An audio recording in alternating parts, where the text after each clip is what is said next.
नमस्कार दोस्तों, 2025 के जियोपॉलिटिकल मंच पर आपका स्वागत है। प्रेसिडेंट ट्रंप की वापसी के साथ ही ग्लोबल मार्केट में एक नया केओस शुरू हो गया है। ट्रंप 2.0 एडमिनिस्ट्रेशन ने इंडिया पर आते ही 50% के भारी टैरिफ्स लागू कर दिए। इसका मुख्य कारण है इंडिया द्वारा रसिया से ऑयल खरीदना। इसका सीधा असर हमारे एक्सपोर्ट पर पड़ा है। सिर्फ 5 महीनों में एक्सपोर्ट फिगर 37% तक गिर गए हैं। 8.8 बिलियन डॉलर से सीधे 5.5 बिलियन डॉलर। ये एक बड़ा आर्थिक झटका है। प्राइम मिनिस्टर मोदी की फॉरेन पॉलिसी के लिए ये एक नया चैलेंज है। क्वाड जैसे का फ्यूचर अब सवालों के घेरे में। इस बदलते माहौल में इंडिया और चाइना के संबंधों में एक नई शुरुआत देखी गई है। बॉर्डर टेंशन को अलग रखते हुए ट्रेड को 200 बिलियन डॉलर पर ले जाने का लक्ष्य है। प्रेसिडेंट सी और पीएम मोदी के बीच में ये एक नई सहमति इलेक्ट्रॉनिक्स, ईवीज और सोलर एनर्जी जैसे क्रिटिकल सेक्टर्स पर फोकस कर रही है, यूएस को सीधा बाईपास करते हुए। इसी बीच रसिया भी इस ग्रुपिंग में शामिल हो गया है। एक ट्रिपल एंटिटी यानी त्रिपक्षीय गठबंधन उभर रहा है जो अमेरिका को सेमी आइसोलेट कर रहा है। प्रेसिडेंट ट्रंप के मिरेकुलर स्टाइल, कभी टैरिफ, कभी समझौता, इस पूरे रीजन में अनप्रिडिक्टेबिलिटी यानी अनिश्चितताएं बढ़ा रही है। हाल ही में ग्योंजियो में हुई एपेक मीट में यूएस और चाइना ने टैरिफ्स कम किए हैं, लेकिन सवाल ये है कि ये समझौता कितना सस्टेनेबल है। एक्सपर्ट इसे हॉट एंड फ्रिजाइल समझते हुए कह रहे हैं अंडरलाइंग टेंशंस अभी भी मौजूद हैं। इंडिया अब एक कॉम्प्लेक्स ट्रायंगल ऑफ एप्रीहेंशन के बीच है। मिसट्रस्ट बढ़ रहा है और स्ट्रेटेजिक ऑटोनॉमी बनाए रखने का एक बड़ा चुनौती है। यूएस के साथ संबंध तनावपूर्ण है। ऑयल परचेस पर पेनल्टी से डिप्लोमेटिक रिलेशन भी प्रभावित हुए हैं। वहीं चाइना के साथ बॉर्डर डिस्प्यूट को पीछे रखते हुए इकोनॉमिक टाइज पर जोर दिया जा रहा है। इसका सीधा असर क्वाड पर पड़ा। इंडिया चाइना की नजदीकियां इस यूएस लीड अलायंस के लिए एक नया स्ट्रेटेजिक चैलेंज है। ये एक नया जियो इकोनॉमिक शिफ्ट है। ग्लोबल सप्लाई चेन रीरूट हो रहे हैं जो ग्लोबल स्टेबिलिटी पर सवाल उठाता है। ये ट्रंप और सी के बीच एक जियोपॉलिटिकल चेस गेम है जिसमें इंडिया ने एक इम्पोर्टेंट और स्ट्रेटेजिक मूव लिया है, लेकिन इंडियन इकोनॉमी रेजिलियंट रही है। चाइनीज इंपोर्ट्स ने मैन्युफैक्चरिंग का बूस्ट दिया है जिससे यूएस पर डिपेंडेंसी कम हुई है। रसिया से इंडिया की एनर्जी सिक्योरिटी सुनिश्चित हुई है। ब्रिक्स ग्रुपिंग भी वेस्टर्न केओस से अलग अपनी एक अलग राह बना रही है।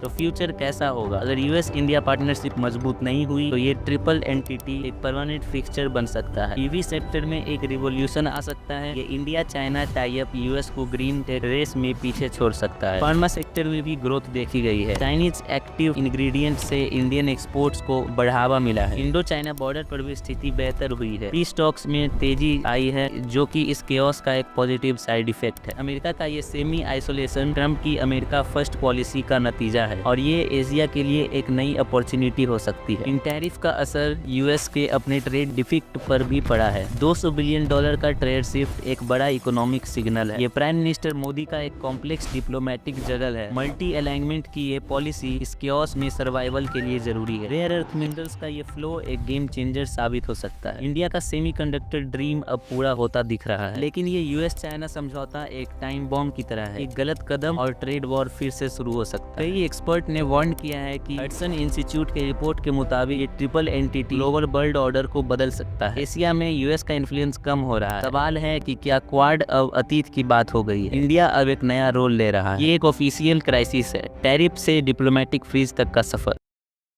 अब डी एस्केलेशन की सख्त जरूरत है। इससे सीख मिलती है कि कॉन्फ्रंटेशन से स्टेबिलिटी नहीं, सिर्फ केओस हासिल होता है। इंडिया की फॉरेन पॉलिसी को एक रियलिटी चेक मिल रहा है। अब एक ज्यादा रियलिस्टिक और मल्टीपोलर अप्रोच की जरूरत है। जीआईएस की रिपोर्ट कहती है कि इस केओस में ही अपॉर्चुनिटी है। एक जियो इकोनॉमिक शिफ्ट है जिससे इंडिया एक बड़ा विनर बन सकता है। एपेक में एक कंसेशन जरूर बना है, लेकिन लॉन्ग टर्म स्टेबिलिटी का रास्ता अभी भी साफ नहीं। ये triangle of apprehension new normal हो सकता है। इंडिया को अपने नेशनल इंटरेस्ट को सबसे ऊपर रखना होगा। G2 यानी यूएस और चाइना अपने रिलेशन को रिकैलिब्रेट कर रहे हैं। इसका इंडिया पर क्या असर पड़ेगा ये तो आगे पता चली जाए। ये एक हॉट समझौता है। डिजास्टर को टाल दिया गया है पर असली शांति यानी रियल पीस अभी दूर है। सप्लाई चेन का ये नया रूट डी-डॉलराइजेशन की तरफ एक कदम हो सकता है। ये एक न्यू ऑर्डर की शुरुआत करता है। वहीं ब्रिक्स देश वेस्टर्न केओस से अलग आपसी सहयोग पर फोकस कर रहे हैं। इंडिया इसमें एक सेंट्रल रोल में है। 2026 के लिए प्रिडिक्शन क्या है, ज्यादा केओस या एक स्टेबल एंटिटी? ये प्रेसिडेंट ट्रंप के अगले कदम पर निर्भर करे। टेक्नोलॉजी ट्रांसफर में तेजी आई है। मेक इन इंडिया को चाइनीज टेक्नोलॉजी से सपोर्ट मिल रहा है जो सेल्फ रिलायंस के लिए अहम है। एनर्जी सेक्टर में स्टेबिलिटी आई है। रसिया से स्टेबल सप्लाई इन्फ्लेशन को कंट्रोल में रखने में मदद कर रहा है। बॉर्डर पर पीस टॉक्स में भी प्रगति हुई है। शायद इस इकोनॉमिक जरूरत ने डिप्लोमेटिक रास्ते भी खोल दिए हैं। अमेरिका को अपनी पॉलिसी पर रीथिंक करना होगा। आइसोलेशन से ग्लोबल पावर नहीं बच सकती, पार्टनरशिप जरूरी है। इस नए इकोनॉमिक ऑर्डर का विनर साफ है, इंडिया जो स्ट्रेटेजिकली बैलेंस कर रहा है और चाइना जो अपॉर्चुनिटी का फायदा उठा रहा है। ये एक डिप्लोमेटिक हाई वायर एक्ट है। इंडिया की मल्टी अलाइनमेंट पॉलिसी इस नए दौर में सर्वाइवल का मास्टर क्लास है। रिसोर्सेज का ये नया फ्लो इंडिया को एक ग्लोबल टेक प्लेयर बना सकता है और फ्यूचरिस्टिक सिटीज का सपना पूरा कर सकता है। लेकिन ये समझौता कब तक? एक छोटी सी चिंगारी और पूरा रीजन फिर से इनस्टेबल हो सकता है। ये केओस टेम्पररी है, लेकिन इससे निकलने के लिए स्मार्ट स्ट्रेटेजिक मूव की जरूरत है। तो अब आगे क्या?